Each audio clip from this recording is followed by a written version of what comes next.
Third story, Cave. Khumaira, Ahmed. Dedication. And this worldly life is nothing but play and amusement. And indeed, the home of the hereafter is best for those who fear Allah, if they only knew. Surah Al-Ankabut, Ayah 64. Everywhere is darkness. I try to move, but I cannot. This must be some cave where I have been living for who knows how long. I remember the stories of my youth. I remember what a life I had, what a grandeur Asadullah had. My palace was the largest in my village. No one in all of Delhi could match Asadullah. What soft and luxurious beds, what grandeur, what prestige. Wherever I passed, people would bow and greet me. People looked at me with longing. I had everything money, a palace, a beautiful wife, good children, parents. Every girl in the village admired Asadullah's beauty. My wife was among the most beautiful women of Delhi. My children were quite successful, just slightly less than me. My parents had been prominent in their time. And my name? What a name it is! Asadullah Nawab Shah Delhi. See how long it is? Made by combining 4 names. Now, the soft luxurious beds are gone. My beautiful wife is gone. My children and admirers? Who knows in which land they reside? My wealth is gone. All that remains is this cave. Yes, just this. Once, look at my palace. What a palace it was. The most beautiful building.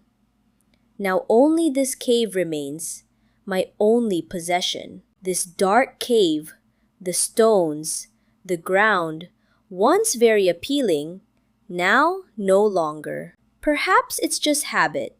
I have told you about all the people and things around me.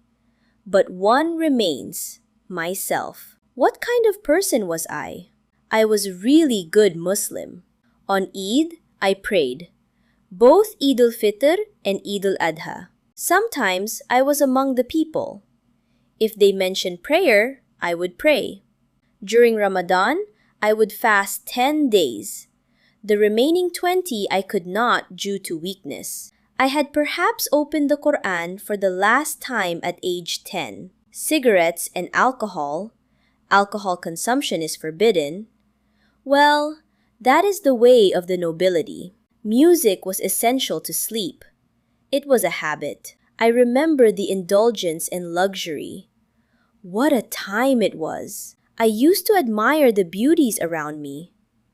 Now here, by Allah, there are only ghastly faces. What hope can there be in this cave?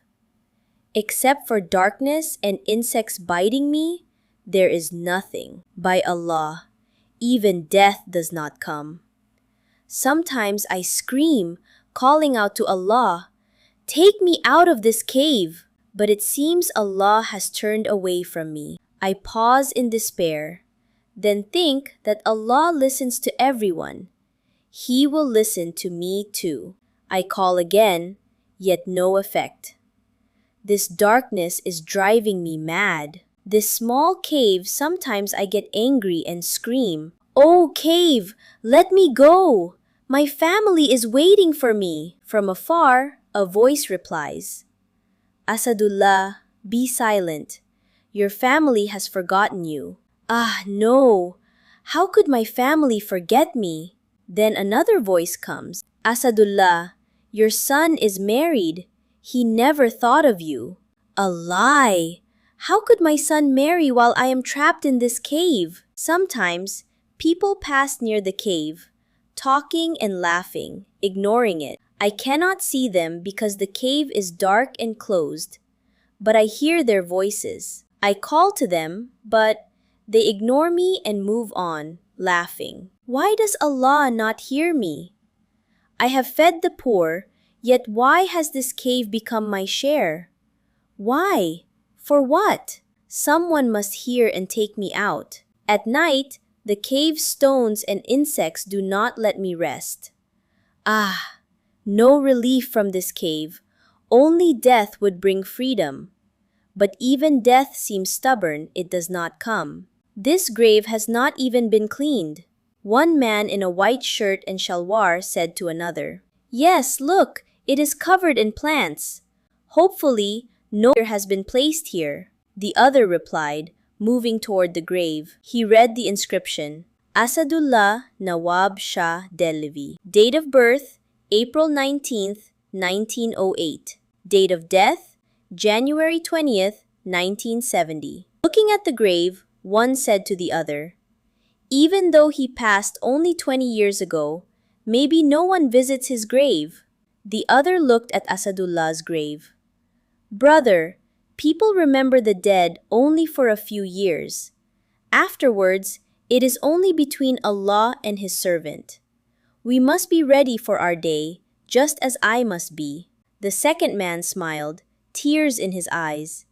Both men were cleaning Asadullah Nawab's grave, crying, "And let every soul look to what it has sent forth for tomorrow." Surah Al-Hashr, Ayah 18.